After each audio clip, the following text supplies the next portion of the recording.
여러분 지난 한 주 어떻게 잘 보냈어요? 여기 빈자리가 엄청 많은데 제가 주중에 연락을 좀 많이 받았어요. 육호 갔다 와서 혹은 수학여행 갔다 와서 시험 기간이라서 아픈 친구들이 굉장히 많더라고요. 저도 갔다 와서 목감기랑 코감기에 걸렸는데 여러분들은 어떤지 모르겠어요. 아프지 않고 건강하게 잘 지내기를 정말 바랍니다. 그리고 또 시험 기간이라 또 고생했던 친구들도 있었을 텐데 어차피 이 시간은 조금씩 지나가는 시간이고 또 우리가 성장하는 시간이니까 여러분들 시험 잘 못 봤다고 해서 마음 아파하지 않았으면 좋겠어요. 저 공부 못했거든요. 그래도 잘 살아가잖아요. 그렇죠, 여러분?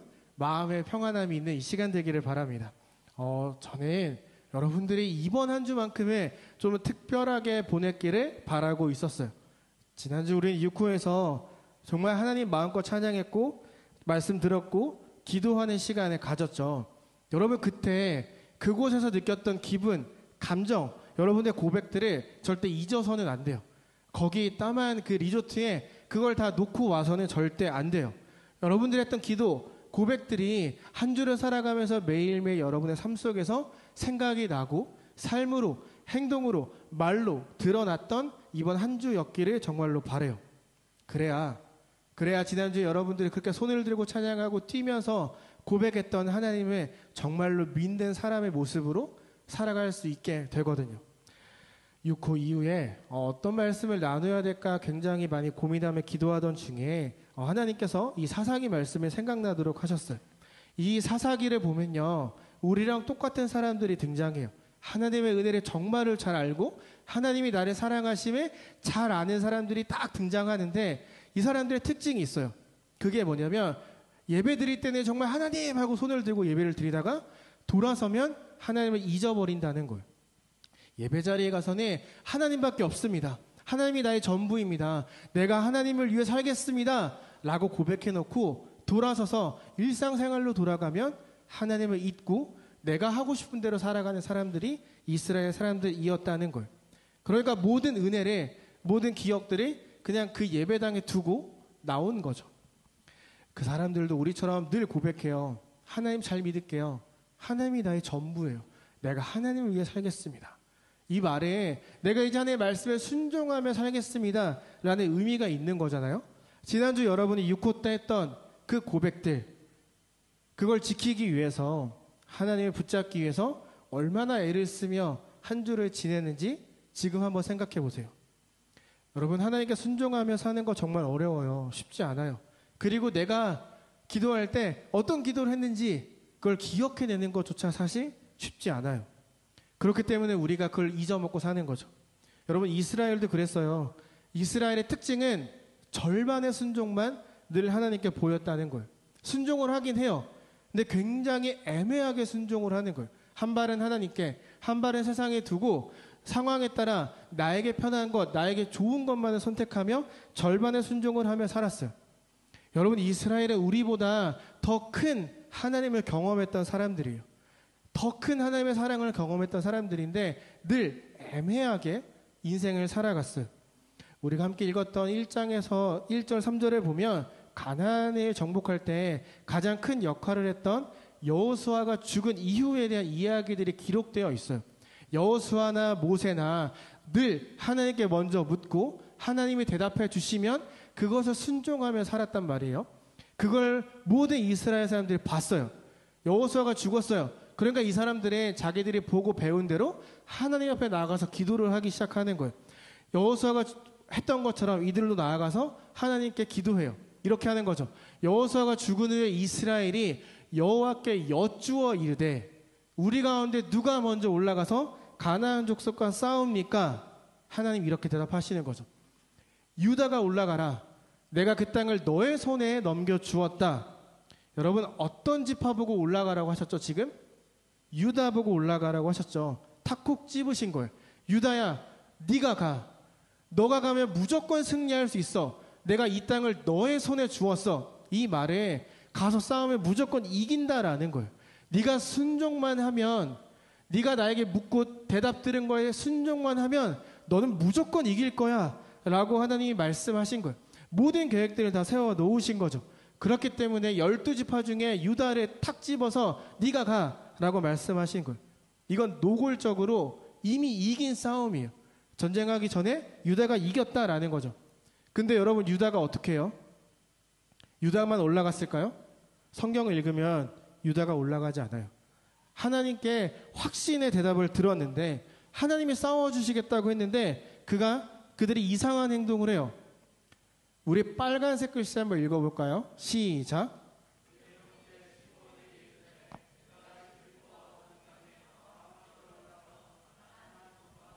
유다가 지금 누구 보고 싸우자고 하죠? 시므온 보고. 아니 하나님한테 물었잖아요. 하나님 내가 어떻게 할까요? 네가 가. 그럼 내가 가면 되죠. 그런데 옆에 있는 친구에게 같이 가자. 싸워주면 내가 너도 같이 싸워줄게. 이렇게 말하고 있는 거예요. 좀 황당하지 않아요? 아니 마음대로 올라가서 싸울 거면 왜 물어봐요? 하나님께 묻지나 말던지. 물어봐 놓고 대답 들었는데 시므온 같이 가자. 이렇게 이야기하고 있는 거죠. 여러분 유다 지파는 이 12지파 중에 사람이 가장 많았고 전쟁할 수 있는 사람도 굉장히 많았어요. 근데 지금 결정적인 순간에 말씀에 순종하지 않고 딱 절반 순종하는 거예요.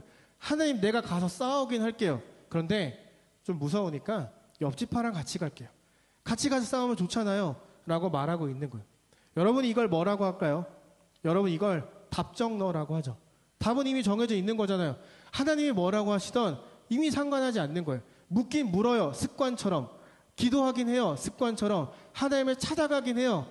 습관처럼. 많은 사람들이 하니까. 근데 결정적일 땐 내가 하고 싶은 대로 하는 거예요. 답은 정해져 있는 거예요. 하나님이 어떤 말을 하던 난 이미 시므온과 함께 올라갈 준비를 다 하고 있었다라는 거예요. 여러분 이런 모습 우리에게도 저는 있다고 생각해요. 우리도 답을 정해놓고 엄마 아빠한테 물어볼 때 있잖아요. 우리도 답을 정해놓고 행동할 때 있잖아요. 상대방이 내가 원하는 대답을 할 때까지 그게 맞아? 진짜야? 계속 묻기도 하고 결국 그 사람이 대답하지 않으면 아 몰라 내 마음대로 할 거야. 늘 답정너의 모습이 우리에게도 있다라는 거죠. 내가 하고 싶은 대로 내 중심적으로 행동하는 것 그게 답정너의 모습이죠. 우리도 이스라엘처럼 기도하긴 해요. 하지만 이미 내 생각과 행동은 하나님의 응답을 들을 준비가 되어 있지 않아요. 이미 나는 어떤 행동을 하면서 그냥 습관적으로 기도만 하는 거예요. 제가 대학생일 때 기독교 동아리 있었거든요. 그 기독교 동아리는 1학년이 처음 입학하면 이렇게 이야기를 해요. 4학년 2학기까지 이성교제 금지. 교제를 하고 싶으면 4학년 1학기 때까지 모든 훈련을 다 받고 2학기에 이성교제를 해라. 여러분 이게 말이 될까요? 여러분 저는 찬양팀이었어요. 여름 수련회를 준비하면 한 달 동안 합숙을 해요. 겨울에 금식 수련회를 하면 2, 3주 합숙을 해요. 여러분 맨날 붙어 있는데 아침, 점심, 저녁 맨날 만나서 모여서 기도하고 막 짝기도 한다고 손잡고 있고 행동하고 막 놀러 다니는데 서로 눈이 안 맞을까요? 서로 좋아하는 마음이 안 생길까요? 막 좋아하는 마음이 생겨요. 간사님 저희가 이렇게 이런 마음이 생겼는데 어떻게 할까요? 근데 저 1학년이에요. 그러면 간사님이 이렇게 말을 해요. 가서 기도해. 가서 기도해보고 하나님이 이 친구가 맞다라는 확신을 주시면 그때 와서 이야기해. 그럼 내가 한번 고려해 줄게. 그럼 이 두 사람이 기도하러 들어가죠. 여러분 기도가 될까요? 이미 서로 좋아하는 거 알아요. 근데 무슨 기도가 되겠어요? 이미 좋아하는 거 안다니까요. 하나님 이 친구가 이 여자가 이 형제가 나한테 맞는 사람인지 대답해 주세요. 들을 생각이 없어요. 이 친구가 나에게 선물 이거 물 주잖아요. 그러면 그게 하나님의 응답이에요. 이 친구가 나에게 힘내라고 하잖아요. 그러면 그게 하나님의 사인이 되는 거예요. 무슨 기도가 되겠어요? 이미 답을 내려놨는데.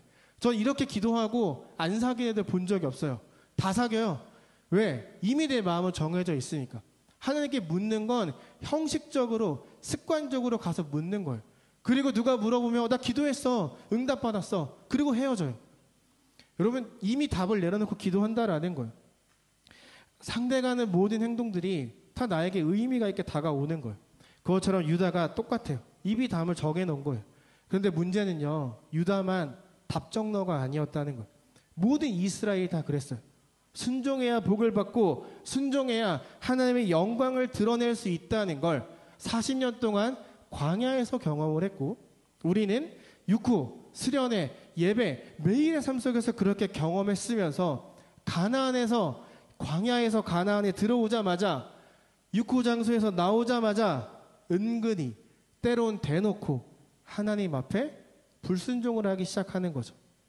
하나님이 분명히 유다만 가라고 하셨어요. 유다가 시므온이랑 가요. 하긴 하는데 절반만 순종하는 거예요.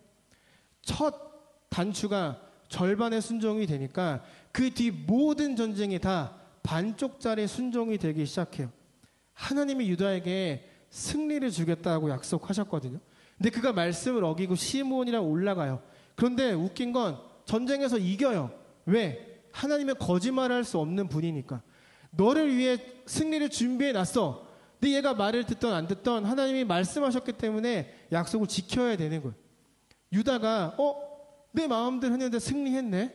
그러면 그 다음에도 해도 괜찮겠지. 다른 지파들도 마찬가지. 제 말씀대로 순종하지 않았는데 잘 되네. 그러면 나도 이런 마음이 생기기 시작하는 거죠. 유다가 막 전쟁을 하다가 한 전쟁에서 멈춰요. 이렇게 보는 거죠. 제가 읽어드릴게요. 여호와께서 유다와 함께 계셨으므로 그가 산지 주민을 쫓아내었으나 골짜기의 주민들은 철병거가 있으므로 그들을 쫓아내지 못하였으며. 여러분, 유다가 왜 그들을 쫓아내지 못했다고 이야기하죠? 뭐가 있어서? 철병거가 있었기 때문에. 근데 그 위에 보면 여호와가 유다와 함께 계셨으므로, 그러니까 무조건적인 승리가 보장되어 있는데 유다가 눈앞에 보이는 무서운 철병거를 보고 전쟁을 멈췄다라는 거예요. 왜냐하면 이 당시 이스라엘에 저런 철로 만들어진 무기도 많이 없었고 제대로 된 무기가 없었기 때문에 말, 철, 방패, 그리고 그 수레 옆에 박혀져 있는 큰 철로 된 못, 그 철로 된 못이 사람 옆에 지나가면 사람의 몸이 잘리는 거예요. 그러니까 그런 무서운 무기를 보고 유다가 전쟁을 멈춘 거예요. 내가 이길 수 없어 라고 생각한 거죠. 여러분, 정말로 이스라엘이 싸워서 이길 수 없었을까요? 철병거가 없어서 전쟁에서 졌을까요? 여러분, 집에 가서 잘 보세요. 사사기 5장을 보면 똑같이 철병거를 가진 민족과 싸운 두 명의 이야기가 나와요. 그들이 전쟁을 끝나고 노래를 부르거든요. 드보라랑 바락이라는 사람이 노래를 부르는데 거기에 보면 철병거는 아무것도 아니라는 걸 우리가 알 수 있어요. 그들이 싸웠던 곳은 엄청나게 펼쳐진 평야였어요. 평야. 아무것도 가리지 않는. 그러니까 여러분 생각해봐요. 나는 말도 없어요. 나는 칼도 제대로 없어요. 근데 상대편에 정말 빠른 말과 무기와 마차와 칼과 다 창을 들고 있는 거예요. 막 달려오는 거예요. 그런 전쟁 앞에 선 거예요. 근데 드보라랑 바락이 철병거를 보고 무서워하지 않고 하나님께 기도하는 거예요. 하나님만 의지하고 나가겠습니다. 그때 어떤 일이 일어났냐면, 여러분 여기는 우기가 아닌 비가 잘 안 오잖아요. 이스라엘도 마찬가지. 근데 갑자기 비가 막 쏟아지기 시작하는데 평야 가운데 기손강이라는 게 큰 강이 흘러요. 근데 그 강이 비가 너무 많이 와서 넘치기 시작하는 거예요. 홍수가 나기 시작하는 거예요. 평야가 진흙탕이 되어버렸어요. 철병거가 달려오다 진흙탕에 딱 빠져요. 어떻게 될까요? 달릴 수 있어요, 없어요? 못 달리는 거죠. 이 사람들이 당황하기 시작하는 거예요. 그때 이스라엘은 두 다리가 있잖아요. 막 달려가서 공격하는 거예요. 이겼어요. 철병거가 있어서 못 이기는 게 아니라 유다는 여호와 하나님을 의지하지 않았기 때문에 진 거예요. 하나님 앞에서 철병거는 장난감이죠. 말씀으로 세상을 지으셨는데 철병거 하나님이 뭐가 무섭겠어요. 그런데 유다는 19절에 기록된 것처럼 여호와께서 함께 하시는데도 불구하고 더 이상 전쟁을 하지 않아요. 첫 전쟁을 여호와와 함께 하면서 하나님이 나와 함께 하셨다라는 고백을 해야 되는 유다가 그렇게 하지 않고 시므온과 함께 절반의 순종을 하니까 모든 지파들이 다 그렇게 따라가기 시작해요. 성경 잘 보면 베냐민 지파는 여부스 족속을 쫓아내지 못했고 요셉 가문도 쫓아내지 못했고 므낫세, 에브라임, 스불론, 납달리 모든 지파가 다 가나안 족속들이 쫓아내지 않아요. 그냥 그들과 함께 살아가는 걸 선택해요. 무조건 이겨 라고 했는데 믿지 못하는 거예요. 가장 큰 지파 유다 그 절반의 순종이 모든 지파의 불순종으로 나타난 거예요.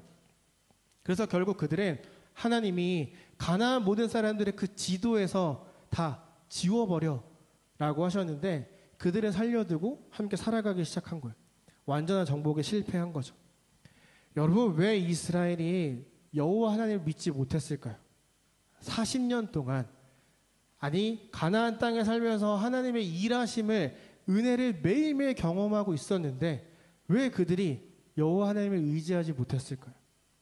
그건 그들이 영적으로 좀 타락해 있었기 때문이에요. 이 정복 전쟁에 단순히 땅을 차지해 와서 내가 여기 내 땅이야 라고 외치는 게 아니에요. 하나님이 그들의 광야로 데리고 오셔서 훈련을 시켜주셨어요. 이 40년의 훈련이 이스라엘의 여호와 하나님을 온전히 믿도록 하는 훈련이었어요. 하나님의 말씀대로 그 땅에 가서 철병거, 그들이 믿는 우상들을 보고 마음을 빼앗기지 않는 훈련을 광야에서 40년 동안 했다라는 거예요. 그러니까 말로만 믿는 하나님이 아니라 마음으로도 정말로 믿는 하나님을 40년 동안 훈련했다라는 거예요. 근데 그들이 가나안 땅에 딱 들어갔는데 너무 좋은 거예요. 우리는 집도 없잖아요. 막 사막에서 모래바닥에서 잤는데 가나안 땅은 너무 좋은 거예요. 문명이 있죠. 집이 있죠. 먹을 게 많죠. 막 너무 화려하죠. 거기에 마음을 빼앗기기 시작한 거예요. 그래서 스스로 하나님이 주신 땅을 절반만 갖기로 마음 먹은 거예요. 포기한 거죠. 이스라엘이 점점 타락하기 시작하는 거예요. 하나님께서 그토록 원하지 않으셨던 것, 우상을 보고 믿고 가나안 족속과 함께 살아가면서 하나님을 잊어가는 모습을 그들이 보여주기 시작한 거죠. 40년 동안 이럴 거면 왜 훈련 받았을까 싶을 정도로 여호수아가 떠나가자마자 바로 절반의 순종만 하며 살아가기 시작한 거예요. 여러분, 이스라엘이 진짜 못된 건 뭔지 아세요? 이렇게 멋대로 살아가면서 하나님께 예배하는 걸 잊어버리지 않았다는 거예요. 내가 하고 싶은 대로 다 하고 살면서 안식일이 되면 꾸역꾸역 교회 나와서 예배당 나가서 제사 드리고 제물 바치고 하나님 잘못했어요. 야! 이렇게 살아가는 걸 반복했다라는 거예요. 여러분, 희망 고문하는 것 같지 않아요? 와서는 잘 믿을게요. 돌아서서는 막 욕하고 사람 때리고 괴롭히고 이 모습이 그들에게 있었다라는 거예요. 결국 하고 싶은 대로 살아갔다는 거죠. 저는 어쩌면 이 모습이 저의 모습 혹은 우리의 모습이지 않을까 조심스럽게 생각해요. 저는 지난주 6호 때 여러분들이 어떻게 기도하고 하나님을 찬양했는지 기억하고 있어요. 제가 엄청 바빠서 막 돌아다닌 것 같지만 여러분 한 사람 한 사람의 모든 사진과 모든 예배 영상을 다 찍어놨어요. 그거를 막 협박하려고 찍은 건 아니고 여러분들이 예배드리는 모습이 너무너무 예뻐서 더 촬영을 했어요. 대부분의 친구들이 하나님을 찾았고 부르짖었고 만났고 그분이 주시는 은혜를 경험했다고 저는 생각해요. 여러분, 그때 했던 고백대로 고백을 기억하면서 이번 한 주 살아왔어요. 그때 받았던 은혜 혹시 여기저기 줄줄이 흘리면서 다 까먹고 살아가진 않았어요? 여러분, 6호에서 받았던 은혜 여러분 지금도 갖고 있어요? 지난주 거기서 1시간 이상씩 들었던 그 말씀들이 여러분에게 어떤 영향을 주고 있었어요? 오늘까지 우린 자유교회에서 18번의 설교를 들었고 여러분은 각 교회에서 주일날 18번의 설교를 들었을 거예요. 지난주 6호에서 4번의 설교를 들었어요. 그럼 여러분은 5월 18일 현재까지 최소 40번의 설교를 들었어요. 자, 여러분, 그렇게 많은 설교를 듣고 기도했어요. 수없이 들었던 그 설교와 말씀들이 여러분에게 어떤 영향을 주고 있었어요? 그 말씀들이 여러분의 삶을 바른 방향으로 하나님과 더 가까워지는데 영향을 주고 있었나요? 어쩌면 지금 이 순간도 우리는 절반의 순종만 하고 있을지 몰라요. 그렇게 뜨겁게 부르짖고 기도해놓고 땀을 뻘뻘 흘려가면서까지 다닥다닥 붙어서 그 앞에서 막 찬양해놓고 또다시 우리는 다 잊어버리고 살았을지 몰라요. 혹시 여러분 한 주 지내면서 찬양을 듣는 시간이 좀 있어요? 찬양을 좀 들어요? 듣거나 부르는 찬양이 마치 하나의 음악처럼 그냥 귀에서 이쪽 귀로 들려서 이쪽 귀로 흘러간다면 미안하지만 그건 하나님을 찬양하거나 예배하는 게 아니에요. 진짜 미안하지만 그 가사의 의미를 여러분이 묵상하지 않고 그냥 찬양을 흥얼흥얼거리며 듣기만 한다면 너무 미안한데 그건 여러분이 가요 듣는 거랑 다르지 않아요. 가사에 집중하고 이 가사가 무엇을 의미하는지, 하나님이 나에게 하시고자 하는 말씀이 무엇인지를 묵상하지 않는다면 정말 미안하지만 그거는 예배를 드린 거나 찬양을 들었다기보다 노래를 들은 거예요. 하나님을 찾지 않은 거예요. 여러분, 우리는 삶의 여러 부분에서 절반의 순종을 하고 있었을지 몰라요. 무엇인가를 듣고 읽고 결단하고 고백하지만 그게 내 삶에 영향을 주지 않고 있었다면 우리는 이스라엘의 저 유다 지파처럼 하나님 믿기는 하지만 절반의 순종만 하고 살아왔던 것과 다르지 않다라는 거죠.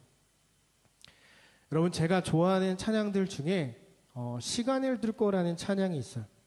이 찬양의 가사가 저에게 정말 많은 울림을 주는데 이 찬양의 가사는 이래요. 아마 여러분 다 알 거예요. 당신은 시간을 뚫고 이 땅 가운데 오셨네. 우리 없는 하늘 원치 않아 우리 삶에 오셨네. 자신의 편안 버리고 우리에게 평안 주셨네. 가장 낮은 자의 모습으로 나의 삶에 오셨네. 그 하나님이 우리와 영원히 함께 하시는데 꿈 없는 나에게 하나님 나라라는 소망을 보여주시고 연약해 맨날 넘어지는 나에게 친구가 되어주시고 힘없는 나의 인생을 위로하여 주시네. 여러분, 이 찬양의 가사를 한번 잘 묵상해 보세요. 하나님께서 우리를 위해서 이 땅에 내려오셨다는 이야기잖아요. 그냥 자신이 편안하게 살 수 있는데 나 없는 하늘 나라를 원하지 않아서 나를 위해 이 땅에 오셔서 우리에게 평안함을 주셨다는 거예요. 본인은 불편함을 느끼면서. 여러분, 이스라엘이 절반의 순종을 보이고 살고 답정너의 인생을 살아도 그들의 우상 숭배하고 하나님을 멀리해도 하나님의 그들을 포기하지 않은 거예요. 그렇게 이야기하고 계속해서 이야기하고 선지자들 통해서 말을 했음에도 불구하고 알아듣지 않으니까 결국 하나님이 스스로 자기의 자리를 버리고 이 땅에 내려오셨다라는 거예요. 제가, 여러분이 우리가 절반의 순종을 보여서 하나님 믿는 사람인 것처럼 기도하는 사람인 것처럼 말하고 행동하지만 결국 절반의 순종을 보이는 우리들로 인해서 예수님께서 편안함을 버리고 불편함을 감수하면서 이 땅에 오셔서 우리에게 평안함을 주셨다라는 거예요. 사랑하는 자유교회 모든 가족 여러분, 우리 이제 절반의 순종을 그만했으면 좋겠어요. 여러분, 분명히 하나님을 경험했어요. 분명히 하나님을 만났을 거예요. 하나님을 느꼈을 거예요. 그 은혜가 내 삶에 정말 영향을 주기를 바라면서 매일매일 기도하면서 이 절반의 순종을 함께 줄여나갔으면 좋겠어요. 이거 혼자 하는 거 어려워요. 그래서 하나님이 옆에 있는 동역자들을 여러분들에게 주신 거예요. 함께 이 길을 걸어가라고, 지치고 쓰러지더라도 옆에 친구가 손을 잡고 일으켜 주라고, 그리고 여러분을 위해서 기도하면서 품어주면서 때로는 눈물로 여러분을 안아주라고 선생님들을 여러분 곁에 보내주신 거예요. 물론 순종하려고 하는데 잘 안 될 수 있어요. 넘어질 수 있어요. 우리는 실패할 수밖에 없어요. 하지만 그래도 해야 돼요. 실패하는 게 두려워서 뭐 실패할 건데 왜 해?